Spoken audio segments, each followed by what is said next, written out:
All right. So we always start off with, what are you doing to nourish yourself right now? Okay. Tough questions right out of the gate here. I know. That's the way we roll. So I love to read. I've always been a big reader, and I go to bed early almost every night just to read before bedtime. And I find when I've had a really long day or just need some time to myself, I just go to bed earlier and just read for a while. It's just kind of my quiet alone time.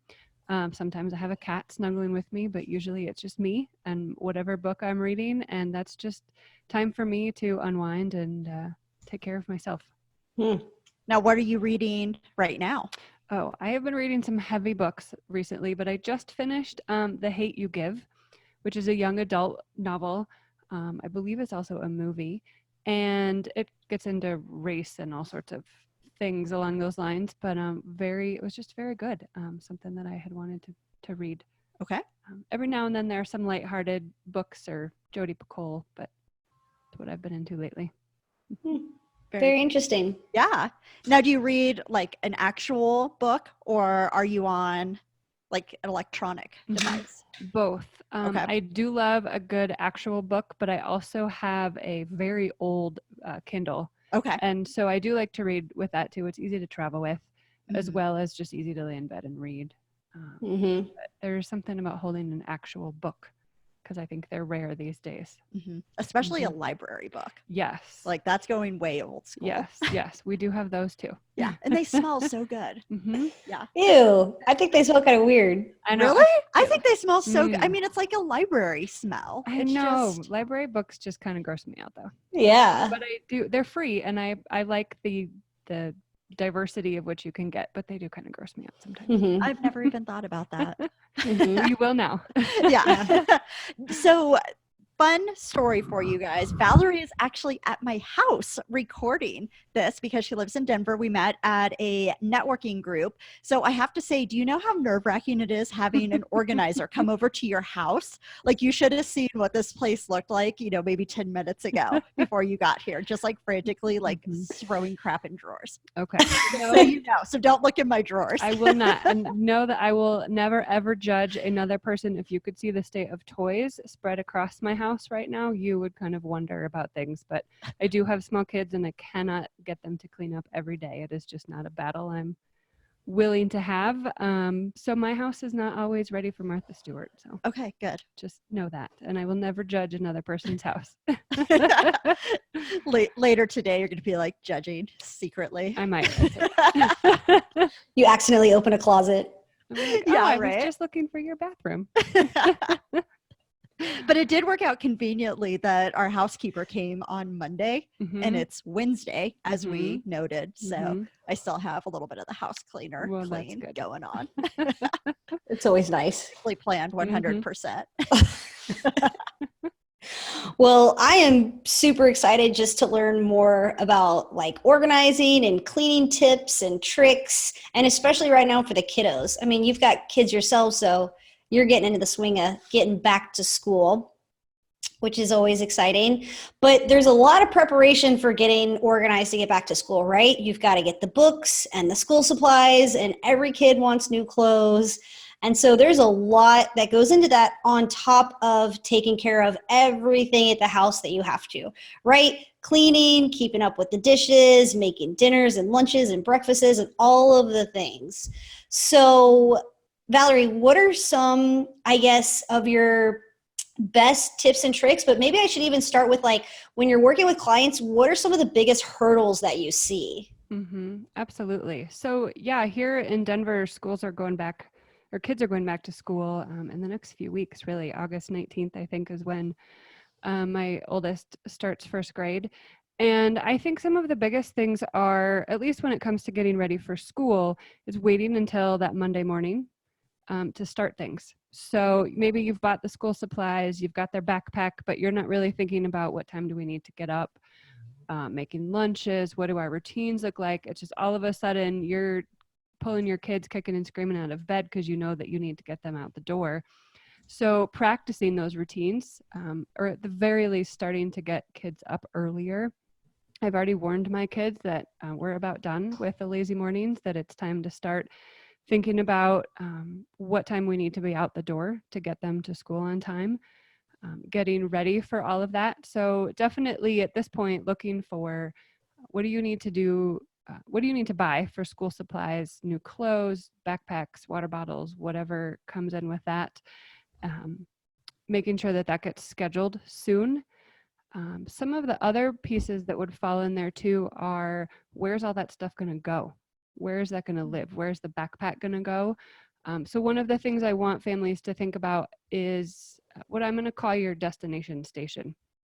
So where in my house, we have a detached garage. We come in our back door. So we open up right into the kitchen, but we've claimed part of that space as kind of our landing spot for shoes and backpacks and jackets and whatever else might come in and out of the house that we need to use every day. And so we have that spot, and everything in that space has its own home. So my kids have their own hooks for jackets, for backpacks. The shoes are all down there. I actually keep a basket of their socks because I got tired of wrangling my kids to the back door to put on their shoes and realizing their socks are upstairs. Like, you know what? I am just going to put a basket. Their socks just live in a basket by the back door. So that That's is no really longer smart. an Yeah, argument. that is so smart. I'm like, I need to do that. And you could do that too. Yes. Because sometimes I will get there and be like, oh, I don't have my socks. But I was tired of running up the stairs because I knew if I let my kids go, they would find some toy along the way and like never make it back to the back door. Yep. So getting that space set up and making sure that everybody who uses that space knows how it works. So these are where your shoes go, and this is where your backpack is, and this spot is for empty lunch boxes, and this spot is for library books or things that need to go back to a friend's house or back in the car or what have you. Anything along those lines. Maybe a spot for your mail if you bring your mail in from there, or paperwork from school. And then practicing that routine. So what does that look like in the morning and in the evening? Are you packing up bags at night so you're ready to walk out the door in the morning? Are you gathering all that stuff in the morning? Whatever works for your family. But make sure that everybody knows how that space functions and what the kids' expectations are. And it might change as your kids get older. My 3-year-old will usually, or my 4-year-old will usually just drop her stuff on the floor. And I will be nagging her throughout the evening to empty her backpack, which she will eventually, but she doesn't always want to do it right now. Maybe you have a checklist on the wall of things that they need to do. Make sure they have packed, make sure they're taken care of, and have that present on the wall so that they can see that as well. Yeah, those would probably be some of my biggest pieces. I feel like I need that for ski and snowboard season, like a checklist of, okay, do you have your helmet? Do you have your pants? Shoes? Absolutely. You can use checklists for just about anything, especially sports like that. You want to make sure you have all the equipment you need as you're heading out the door because you don't want to forget any of those things. It'd be a sad day to show up at the slopes without your snowboard. That would be very sad. That has not happened, knock on wood. Yeah. Yeah. I'm also imagining like cubbies. I feel like cubbies would be really appropriate for that space. Absolutely. Yeah. We just have, our house just has several shelves, which I guess you could also count as cubbies.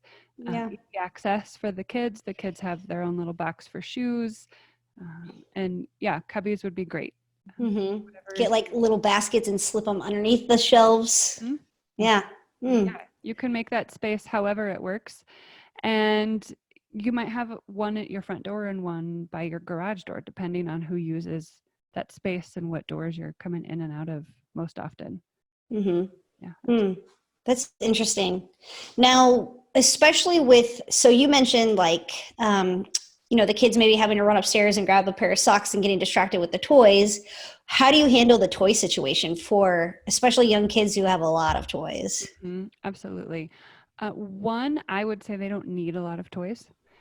So you could certainly cut back on that. I really encourage for holidays and birthdays that you ask for experiences. So for really young kids, it might be zoo memberships or science museum or children's museum memberships, just asking a grandparent to help pay for those, or spending time with the kids. So I think one of my kids' birthdays, we were back east, there was a Lego museum, and my kids love Legos. And so we just spent an afternoon there. It was like, this was your birthday gift. And of course we bought Legos on the way out, but the gift itself was just spending that time playing in this Lego museum. So trying to just cut back on the toys. Yeah. And then from there, making it really easy for kids to put stuff away and for you to put stuff away. So not having any complicated systems, let go of your need for things to be in certain boxes. So we have a dress up bin and a bin for baby doll clothes. I'm the only one that really ever makes sure that they are organized that way. All I really want when we're putting toys away is that things have been tossed into a bin of some form. So making it simple, and then having things at the kids' level. So bins along the floor, lowest bookshelves, just making it really easy. And then from there, we will usually turn on some music. My goal is to kind of pick up some toys every night. I don't need the house to be perfect when we all go to bed, but I'd like to make a dent in it. So the kids will get to pick a couple of songs, and we will clean up as much as we can during those 2 songs. And that's kind of our goal. And then they get to pick the music, and we're dancing around the living room, putting stuff away. And my youngest likes to throw things into a basket. That's how I get her to put her laundry away. That's how we put toys away. So I'll find a basket or a bin and then ask her to put all the stuffed animals in it. And it might just be kind of a game of basketball. So turn it into a game, make it fun. And then it doesn't feel quite so drudgery to put everything away. Yeah. Yeah. I think that was going to be my next question is like, how do you get the kids to be compliant with this kind of stuff? You know, how do you get them to help clean up? And I guess just it's about finding that system that makes it fun for them, because nobody wants to do anything that's not fun. Right. So finding something that the kids can enjoy doing too. Yeah, definitely making it fun. We like to have spontaneous dance parties in our house. So I love that. That just turning on some fun music and then finding a way to make it into a game, having them race against me. So I bet you can't get your stuffed animals put away before I get all the books done. Oh, wow. Sometimes that kicks them into gear. Sometimes it means they just lay on the floor and cry. But, these are kids we're working with here. Yeah. But anytime you can make something fun.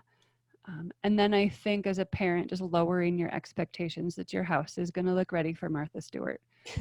Everything in my house has a place and a home, and we do our best to make it easy for things to end up back there as well.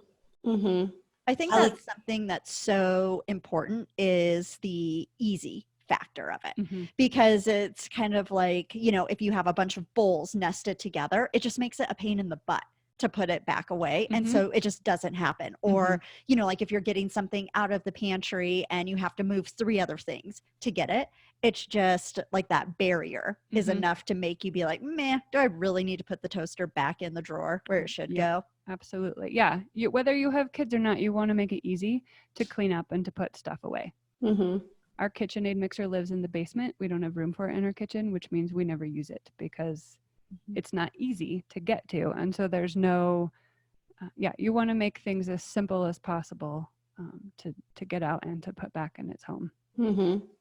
Yep, totally. Now, what about like help in the kitchen with the kids? Because I would imagine that sometimes things are higher up. So do you have your kids involved in like kitchen cleanup too? Or is that more just like the adult thing? That in my house has been something we've been trying to do for years, but are not always very successful at. My kids have their own drawer that they have access to. It's got plastic cups and like their water bottles and placemats and some little things that they can access. And then we just started last school year we bought a bunch of little snack cups. And at the beginning of the week, we fill them with a bunch of raisins and cheddar bunnies and whatever snacks we have around. Sometimes they help with that. Sometimes they don't. Depends on just how things are going. And then they have access to that as well. So it makes packing lunches easier. It becomes, you're hungry. Okay, just go grab one of the snack things.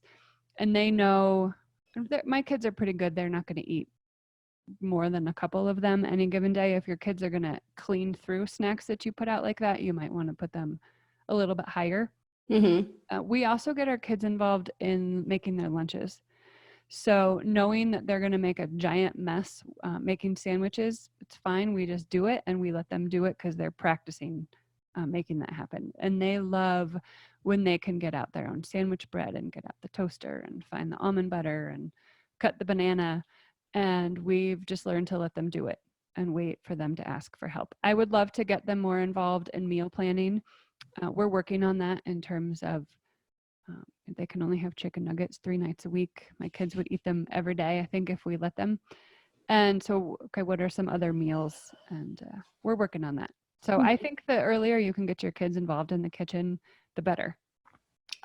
Totally agree. Yeah. And I think those are really, because a lot of, I think people might let their kids like make their own sandwiches, but then go crazy about the mess that they make. So they're like, okay, I'll just handle it from now on. But then it's like putting more responsibility on them so that they get stressed about, oh, I've got to get the kids sandwiches made, you know? So teaching them early on the skills of being independent and making your own food, and also like, what are you going to eat later? Like, you know, these are things you have to think about. Super important. So I think it's really, I think it's really cool you guys are incorporating that stuff. Now, what other back to school tips do you have to help people get organized? Because you actually have a course on Teachable that people could sign up for, and it's all online so they can, you know, like get their lives together in the next couple of weeks. Yeah, absolutely. So the intention of the course is so that when you are done with it, you have an action plan on things that you're going to go take care of to get ready for back to school. And this could be great whether you have kids or you're just going back to school yourself, or you just need to streamline some more things in your own life.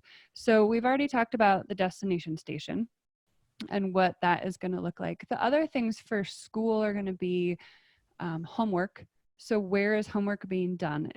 Do your kids have a desk in their room? Are they doing it at the kitchen counter while you're making dinner? Is it at the dining room table? And if it's not being done at a specific dedicated desk, where are all of their school supplies going to live? So where are, you know, if you want to be able to eat dinner on your kitchen table, you don't want it covered in stuff from homework, and you want your kids to be able to sit there and do what they need to do. So thinking through where homework is going to happen and how that's going to happen. So maybe you have a basket that you can just pile all the pens and pencils and markers and scissors and notebooks into to clear off the table. Maybe you have a sideboard or a spot in your kitchen that you can put that stuff in. So making it easy. And then thinking through when that will happen. So it's the expectation that homework is done as soon as you get home. Do they have time to run around the backyard or have a snack or watch TV or do whatever it is to kind of unwind a little bit? And then maybe while you're making dinner, homework is done so that you're nearby to help them, whatever that might look like. And it's going to change as your kids get older, as homework gets more intense. There's after school activities thrown in there, but thinking through now when that's going to happen. I think the other big thing is all of the paperwork and all of the artwork and all of the calendar activities that you need to manage as well. So thinking through that. The younger your kids are, the more art they're going to come home with. My 6-year-old loves to draw. And anytime she can, she will come home with art because she just loves to color on things and she wants to keep all of it. So you need a way to manage that artwork and the paperwork and whatever they're coming home with. So that might be like having a full communication station, if you will, and that's going to be your calendars, your notebooks with all the school calendars, important paperwork for your schools, maybe medical stuff. Anything that you access on a regular basis for your kids and your family should all be somewhere together. Your calendar might be digital if that works for your family so that everybody can look at it from wherever they are. We are a paper-based family. We've tried to do things digital, and I just prefer my paper calendar and my Post-it notes and we are not ready for digital calendars. We just can't do it. I'll fill it out for a couple of weeks and then promptly forget about it. So we just make sure that everything is visible in our house on a calendar that everybody can see.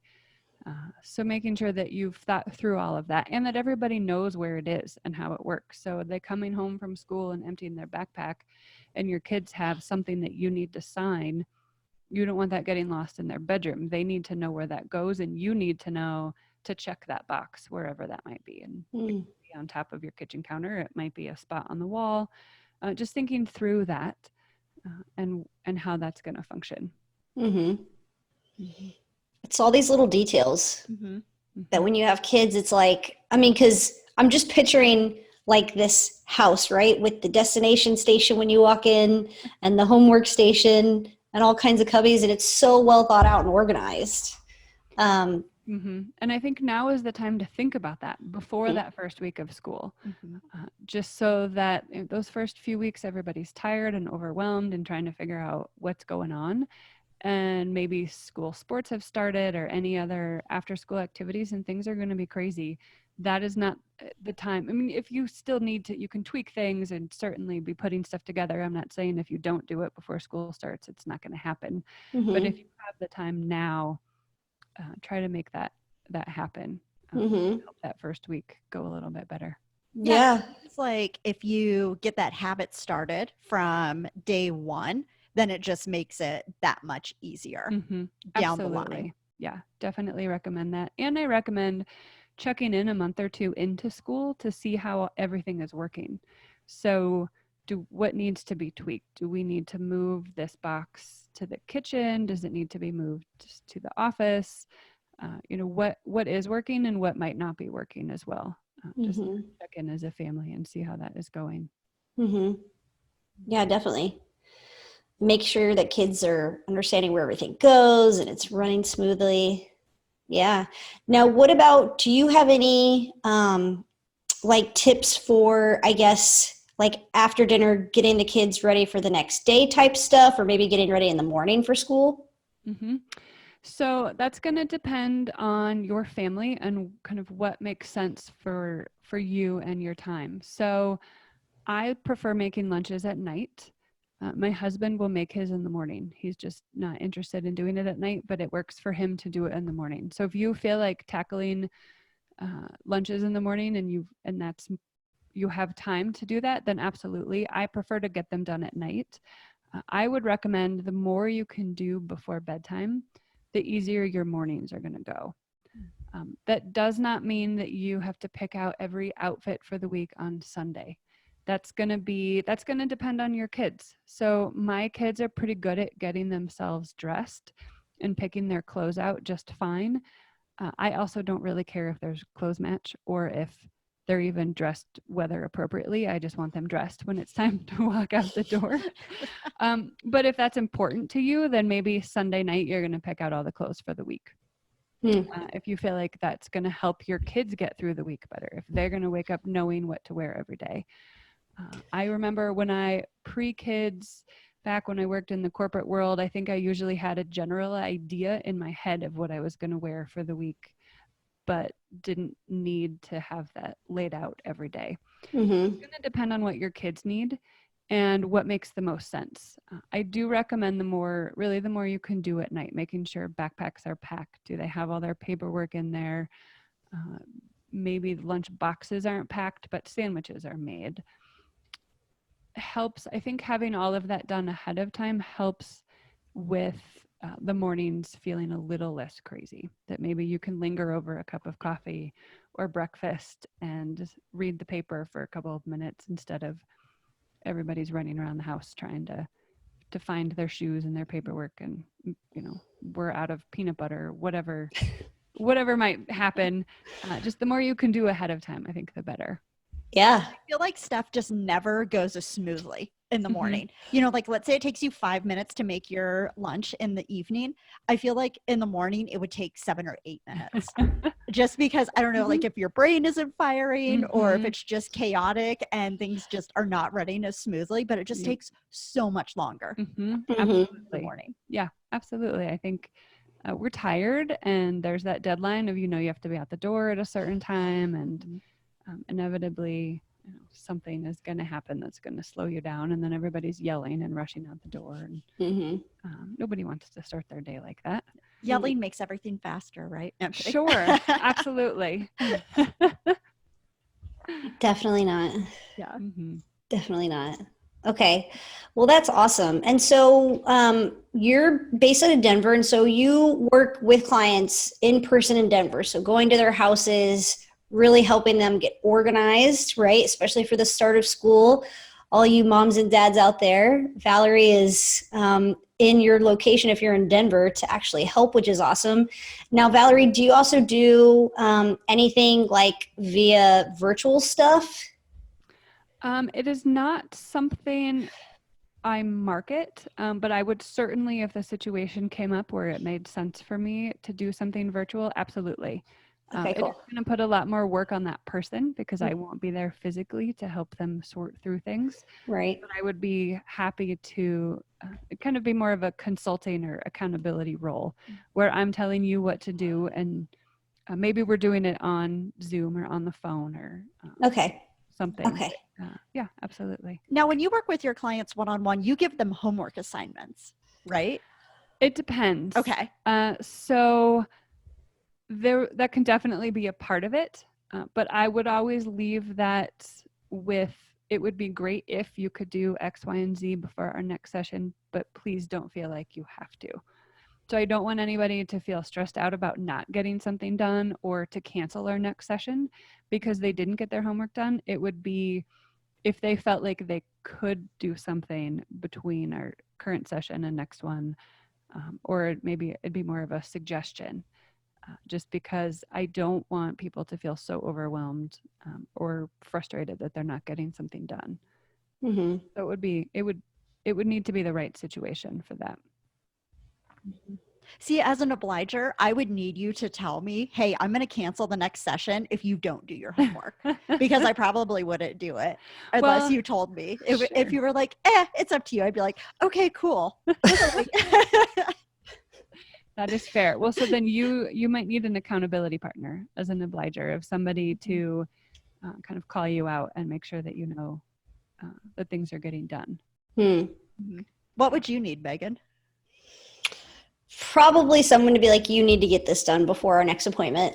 And then it would happen like 2 days before our next appointment. Yeah. Mine would happen the night before. Like an hour before I'm coming Yeah. in. Yeah. Let's Let's get be this real. done. Mine would happen as you were walking in the door. Oh, I was supposed to do this last time. Let me do this real quick. It's still last time, right? Until you walk in the door. Yeah, right. Well, so, and I was just curious for good information for our listeners. I think everybody out there needs a little help sometimes. And I know you've got some awesome courses online, of course, like the organizing Get Back to School course. So people can also check that out online.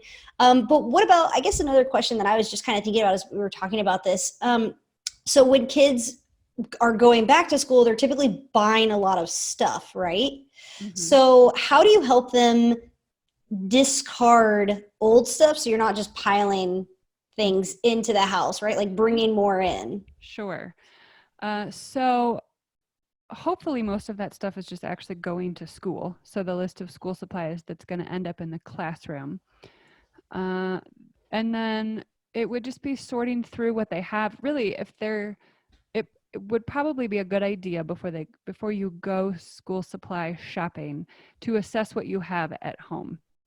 So do you have enough clothes to last you for a while? When do you really need new shoes? Are you outgrowing these shoes, or do you just want new ones because it's the new school year? Like I always got new shoes and a new backpack for school every year. And so that's just what, I'm going to do with my kids. But maybe that's not necessary. Maybe last year's backpack works just fine. So assessing what you have and trying to figure out what you really do need, or if they want something new. So I think we're going to go grocery or school supply shopping or backpack shopping with my daughter today, but she still has her one from last year. So she's going to have to let that one go. So it's going to end up in our donate box, and we're going to move on to the next one. And so making sure that before you buy all this new stuff, get rid of what you don't need, what's broken, and figuring out what you do really need to buy beforehand. So my 4-year-old does not get a new backpack this year. Hers is just fine. And she doesn't really know the difference at this point. So she will survive a year or two. Man, I think I had the same backpack from like 7th grade all through high school. Well, then it was well made. I love my backpack. I had an LLB one that had my initials. Those are fancy. Yeah. Mm-hmm. And that did last me. You know what? My mom still has that backpack because we have the same initials, and she uses it to go up to the cabin. Mm-hmm. Oh, So wow. well being well They done, were, because I've been yeah, out of high school for a while. So they were well made. yeah. Yeah. I think I had Esprit bags. Do you remember those things? Those were Yes. like middle school, those were the things. And they probably lasted like 6 weeks before I had to buy a new one. Oh, But man. they were awesome. Yeah. Yeah. Those 6 weeks were glorious. They were glorious. Yeah. That's funny. Yeah. Okay. Well, that's awesome. That's good to know, especially just like setting the expectation like, okay, if we're going to get a new backpack, the old backpack is going to go to another kid that needs it, right? Mhm. We're Mhm. not just piling in. We're out with the old and with the new. Mhm. If you really like your old backpack, we can keep it, but that means you don't get a new one. Right. Mhm. Yep, Yeah. absolutely. Because you don't need a collection of backpacks. Maybe you do. I mean, maybe there's a reason that you need several. Maybe you have after school sports and it makes sense to have a backpack for each sport. But Yeah. we should talk about that at some point as well. So trying not to be overloaded with all of that. But yeah, there's no need to keep gathering all of that stuff. Mm-hmm. Know where you're going to send it and have a good home for it. Mm-hmm. And then I'm just also assuming with like all of their sports gear and equipment and everything, again, it's just like another designated area. Mm-hmm. Absolutely. Yep. Whether that's in your garage or back of the car, or if there's space in your entryway. I mean, you might not want hockey sticks or your snowboard in there, but definitely having a space for all of it so that it's together. So the next time you're headed out for practice or a game, it's all right there. Mm-hmm. You can track down what you need. Grab and go, and maybe like a little basket next to it so that the kids can pull out their dirty things, and then you can grab the basket and wash it and then return it to the basket and they can put it back in their bag. Boom. Mm-hmm. Absolutely. Yeah. Yep. I'm That's the And way. snowboards belong inside, as you can tell with them Okay. sitting right behind us. Okay. That's fair. Snowboards, we always threw ours inside when we were done. Mm-hmm. You Okay. don't want someone to steal them or for them to get weathered. That's funny. Well, Casey and I, of course, don't have kids, so I've been taking a lot of notes. This has been really helpful. I know. I'm going to glad. implement this into some of this into Well, and like my everyday life, just to be more absolutely. organized. That's definitely even my back to school class or online course. There's a lot of stuff in there that can be useful even if you don't have kids, Mm-hmm. whether it's you going back to school or not. There's definitely some good stuff in there. Okay. Very cool. And what other courses do you have besides your, I know you had one on small spaces, like organizing small spaces, which I thought was pretty cool. Yep, there's one on organizing small spaces, and then there's one on managing your kids' endless clothes and toys, because that seems to, I feel like I'm constantly cleaning out clothes and toys. Mm-hmm. And so just that one focuses more on kind of setting up routines to manage that. As stuff just seems to constantly be coming in, and you got to find a place for it to go. And especially here in Denver, where the weather is all over the map, you're not just changing over your closet one day from warm weather stuff to maybe summer stuff. It's snowing one day and 90 the next, and you never really know. So you got to have a spot for all of that. Yeah, and the organizing small spaces is just looking at how to organize mostly small homes, and getting into that, what you might need to do to keep a small space organized. And that one is actually free, right? Mm-hmm. Yep. Okay. Yep, that one is free. All of my courses are meant to be quick and easy to get through. So you don't need to be spending a bunch of time taking a bunch of courses. They're less than 20 minutes a piece, and you're going to end all three of them or any of them with an action plan. So they've all got handouts. You're going to be kind of taking some notes and thinking about how you're going to apply all of that to your own lives. And yes, the organizing small spaces is free. And that is just, I want to give people an idea of who I am and my teaching style and how I can help you. And where can people find that course if they're like, Mm-hmm. yes, I need help organizing my small space? So you can find that on my website, which is homemostsimple.com. There's a link to my Teachable webpage, if you will, which is homemostsimple.teachable.com. And then you can find all of my classes on there. And there will be in the next, say, 6 months, a couple other courses on kind of managing the overwhelm and a little bit more productivity and time management, and getting into some more of that. And where is your time going, and how are you really spending it? And are you spending it wisely? So that will be forthcoming, or it's in process, I should say. I need that course. I know. I was just going to say definitely, because I would say my time is not being spent most of My time is so poorly managed. It's like 30 minutes go by and I'm like, I've done one thing. What? I don't understand what I'm doing. I read the same sentence 7 times and still don't know what it says. Mm-hmm. Okay. That could be a whole other podcast out of that one. I love it. Well, Valerie, thank you so much for making the field trip over to my house to be in the basement podcasting studio with our snowboards behind us. Yep. Yeah, thank you so much for taking the time to come on our show. It was just wonderful to speak with you and learn about how to get organized for back to school and just life in general. I mean, it's such good information. And I think it's these little things that make life simple, you know? I mean, people get so overwhelmed by the clutter and where everything goes. And so having these little tips and tricks and designated spaces in place just makes your life so much easier. I agree. Yeah, this has been fun, and I hope that your listeners get something out of all of this and at least pick up 1 or 2 tips. Definitely. Well, I've definitely got more than 1 or 2 tips, so I'm sure everybody did. For sure. So thank you so much again. This has been super, super good, super fun. All right, great. Thank you.